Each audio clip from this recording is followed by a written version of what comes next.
Hey all, it's Matt, your average gamer, here to finally rank my top 5 bleed builds in Elden Ring. Be sure to stay tuned if you want advice, tips, and the best bleed builds to melt bosses fast. On another note, a quick mention of the VPN I've been using lately, ExpressVPN. Keep your browsing safe with the best VPN out there. I have a discount link, by the way, in the description below. Feel free to check that out after the video as it helps both you and the channel out as well. First one we have here is Claws. Claws received a buff on patch 1.09 and are better than ever. Here we are using the Venomous Fang in Blood to get both poison procs and bleed procs. This allows us to use 2 talismans that boost our damage by 20%. Claws are certainly more overpowered than they've ever been, and the Venomous Fang in Blood are a solid option. Let's get into equipment for this build. For equipment, we have the Venomous Fang in Blood with Royal Knight's Resolve. We have the Dragon Communion Seal because it scales with Arcane, so why not? White Mask, Millicent's Prosthesis, Kindred of Rod's Exaltation, Lord of Blood's Exaltation,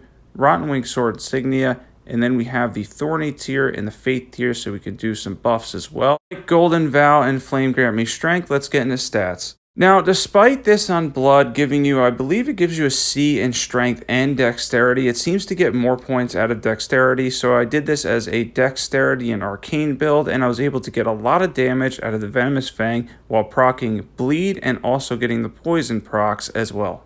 That sums up number 5, which is pretty much the entire category of Claws, and the Venomous Fang is a solid option, especially if you want the Poison and Bleed procs. Next up at number 4, we have Bloodblade. Now for Bloodblade, there's 2 great options here. One of them is the Reduvia, which has the Ash at no additional HP cost and is solid. However, you're locked behind a dagger only. For my preferred Bloodblade, I did a build on this recently that's in the description below, is the Ash of War Bloodblade. Why? Because you can put it on a katana or curved sword and use a weapon of your choosing. Throwing it on an occult weapon is a solid choice, as you only have to invest in minimum dexterity and can focus solely on arcane. I've been really enjoying Bloodblade and is tied with Mohgwyn's Sacred Spear as my favorite and most fun of the bleed builds I use. The range is a huge bonus, and if you get close to the boss you're facing, you'll get additional bleed contact damage on top of the bleed from Bloodblade itself. All of the footage here is on New Game Plus 7 as usual, and you can melt through bosses with the physical damage of Bloodblade and the range bleed. If you're looking to have a more fun-based bleed build that has good damage while also having range, Bloodblade is a solid option. Seriously, look no further. Put the Ash on a favorite weapon of your choice and enjoy the ride. This is one of those builds that's just going to be an enjoyable good time all around, and you're going to see with Mog here, you can shred with the contact damage, the additional bleed, and physical damage you'll get. I just want to mention real quick that if you're not subbed to this point and you've been following me along, definitely hit that subscribe button. You're not going to want to miss out on all the content that's on this channel. We're going to be doing upcoming lore videos, PvP guides, and continue to do awesome and overpowered PvE builds. Speaking of that, the Discord's in the description below as well, so be sure to join that too. There's over 500 people in there. It's been an awesome growing community, and if you have any build suggestions or anything that you want to see turned into a video, definitely be sure to join that. There's a section in there to kind of combine ideas and to come up with cool and fun builds for Elden Ring. So if you're wondering why I sound a little low-key, you might have caught my video yesterday. I've been sick all week. I'm just kind of getting my voice back now, thankfully feeling a little bit better, but it was a little bit of a rough week. As far as these videos go, though, I'm finally getting my voice back, so that's at least good. As far as the buffs here, I just want to show the buffs in one of those videos because they're all going to be relatively the same. Drink your tear. Then you're going to cast Golden Vow. You can use Blessing's Boon if you want some additional HP. Then you can use Flame Grant Me Strength. Then fill up your FP. Then you can use Bloodblade, the Ash of War, and have a lot of fun with that. And then whatever weapon you choose, let's get into equipment. Equipment, I had the Nagakiba on Occult with Bloodblade, Dragon Communion Seal, White Mask, Shard of Alexander, Lord of Blood's Exaltation. We had a light equipment load, so we're using the Blue Dancer Charm, Dragon Crest Great Shield Talisman, and then the Faith, and then you can throw in something like the Thorny tier if you want for additional damage, or if you're going up close using your sword for the successive attack bonuses. Let's get into stats. Stats here, we're heavily invested in Arcane because our weapon's on Occult. We're using the Nagakiba on Occult. So other than the minimum stat requirements, I think it's 18 Strength and 22 Dexterity, you can pump the rest into Arcane, get solid damage on the weapon, and also get good damage out of Bloodblade and a ton of bleed buildup as well. I enjoy the range it has. That's something that makes it even more fun, so definitely be sure to try this one out. Number 3, we have Mohgwyn's Sacred Spear. This weapon is truly the best bleed somber weapon in Elden Ring. It does massive fire and bleed damage and can deplete boss HP in seconds. As far as Mohgwyn's Sacred Spear, we're going to take on a boss as well, but I wanted to show this at Gatefront because if you're running any trouble with any of the mobs in Elden Ring, given the fact that they basically aren't going to have much bleed resistance, you can absolutely destroy them with Blood Boon Ritual. This is one that consistently will never disappoint, as you'll also have range with the Ash, as I mentioned, Blood Boon Ritual. This is another fun one, although it does leave you a standing target. Once you get used to the placement, you can destroy bosses and mass destroy mobs with the powerful Ash of War that it has.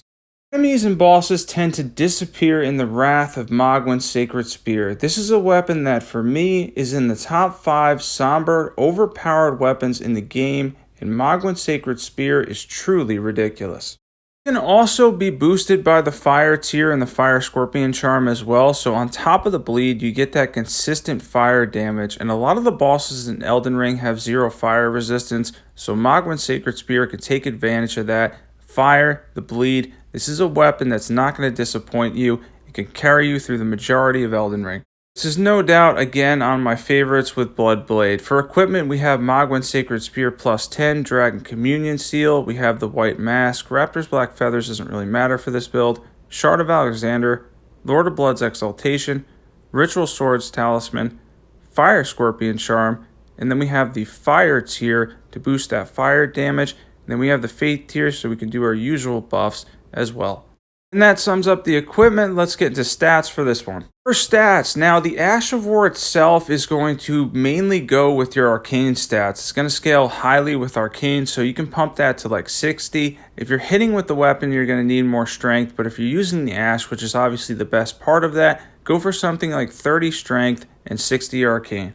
Number 2, we have a category, and that is Twinblades. So for Twinblades, and they're all relatively similar, the Gargoyle Twinblades tend to hit slightly harder than your regular Twinblades. The concept here is simple. You're getting 6 hits on each jump attack. This allows you to build up bleed and DPS on the successive attack hits to shred boss HP.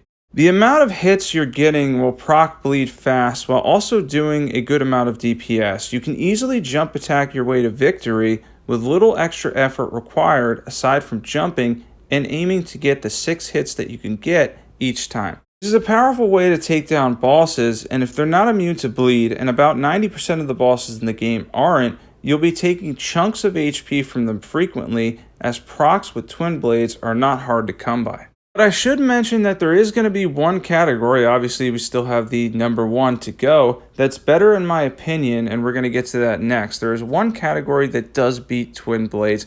Probably already know what I'm getting at, but if you don't, definitely stay tuned for that. As far as Twinblades themselves, though, they're definitely a solid option for bleed builds, getting 6 hits on the jump attacks. Let's get into equipment.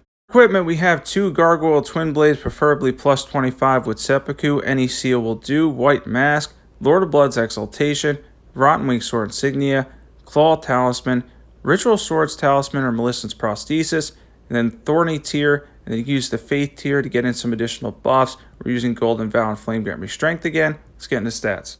Stats is a Strength and Arcane build, but if you're going with regular Twinblades, then you're going to go with Dexterity and Arcane. Depends on how your setup is. For this one, it's going to be Strength and Arcane. Get the Strength up a little more. Arcane tends to cap a little bit around 45 or so. Number 1, we have Curved Swords. This category allows for us to get high DPS and bleed procs. While Curved Swords hit only 4 times as opposed to 6, they hit harder in terms of damage in between procs. At 125 or 150, I love the Scavenger Curved Swords as you only have to invest in Arcane on Occult.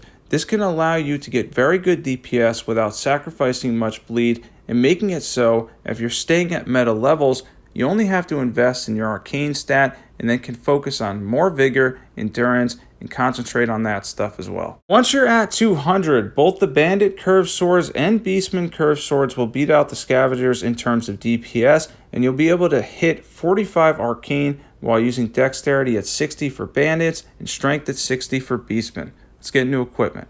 For equipment, we have 2 Scavenger Curved Swords on Occult with Seppuku, Dragon Communion Seal, White Mask and Raptor's Black Feathers, Claw Talisman, Lord of Blood's Exaltation, Rotten Wing Sword Insignia, Millicent's Prosthesis, if you don't have that, the Ritual Swords Talisman's a good alternative.